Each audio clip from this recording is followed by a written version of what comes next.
Be showing up all the time. Good job. Thanks for keep showing up. Hey, Kelci, just got done talking to the players, and they said that they just thought it was lack of focus and effort tonight. Is that what you saw as well? Yes. Um, I just thought our energy wasn't where it needed to be. There's a couple things in life you can control. You can control your energy and your effort on a daily basis, no matter what.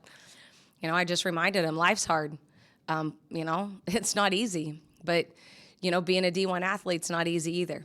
So we get to choose our heart on a regular basis. But this is a dream they all had, and they want to be here. They want to get better. They want to be coached, and it takes time. And I have to remember that. But sometimes we have to have some life lesson talks after the game, and hopefully one day it'll pay off. And I believe it will.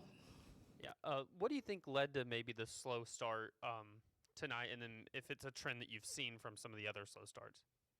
I think tonight also is we tried to get up and pressure a little bit, and we haven't had time to really work on our press because we've had so many games back to back, and we have so much to learn from literally from the ground up. And so it does take time, and I have to remember that to have some sort of patience. But at the end of the day, I once we didn't get a trap, they were making us guard for 30 seconds. So they tried to slow us down. And if you have to guard for 30 seconds, where normally we don't use a shot clock, we're trying to force teams not to, and we didn't do a good job of that tonight. So I think that's where the slow start came from, because we're having to guard for 30 entire seconds, and they slowed the ball down. Uh, what do you think of kind of the way the team came out in the third quarter and started scoring a little bit more? They took heed to that halftime talk.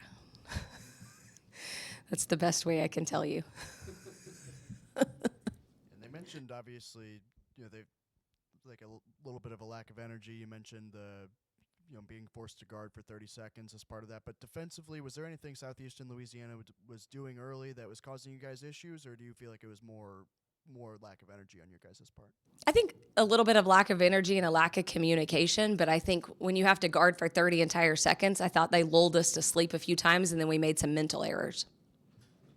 And then I guess just looking ahead, you guys have a tough road game on Sunday.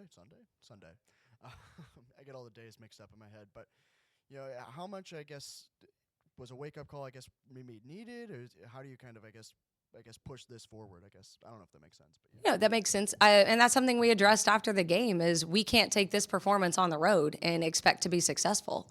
That's not going to help us be successful, especially in a road game when this will be our first road test. You have to play 10 points, 10 rebounds better when you go on the road. And we missed multiple layups tonight. We made some mental errors defensively. We didn't talk, we didn't communicate, and we didn't bring maximum energy.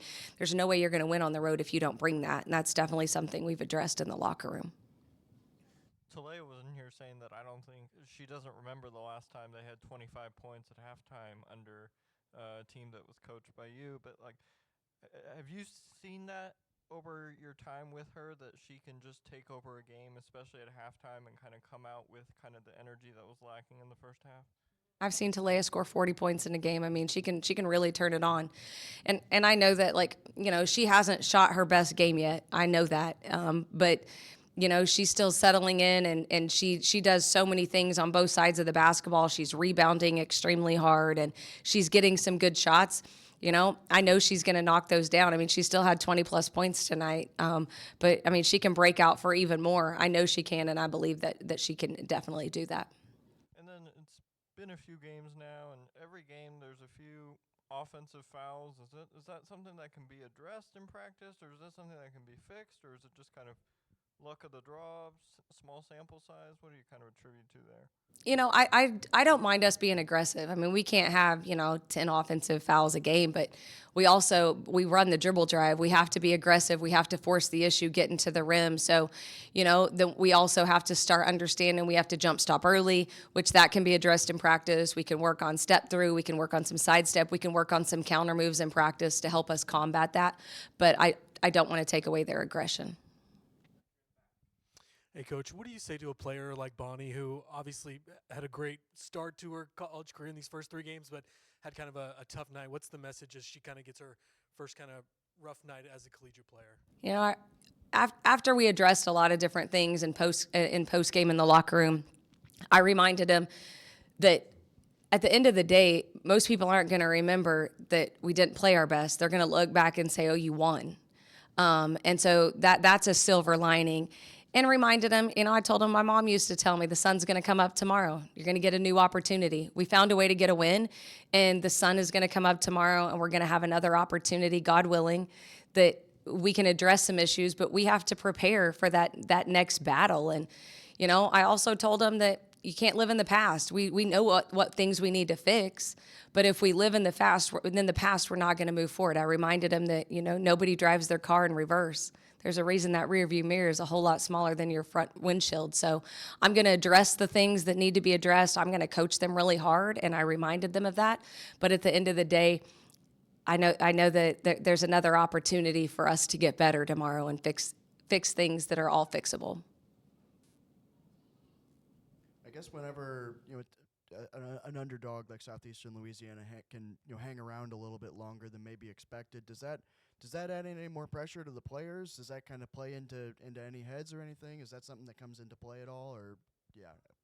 I think that it can. I think some of our mistakes were kind of self-inflicted tonight. That we, when you miss that many little bunnies, you miss some easy buckets around the rim. It kind of makes you tense up, and as we've had some success, but at the end of the day, it's still so new. Like, everybody's new. My staff is still new, trying to understand, everybody on the bench and who needs to play together. And there's just so many things that we still have to learn and we still have to execute on a daily basis. But I just keep reminding everybody, you don't build a house in a day. You don't build a house in 3 months.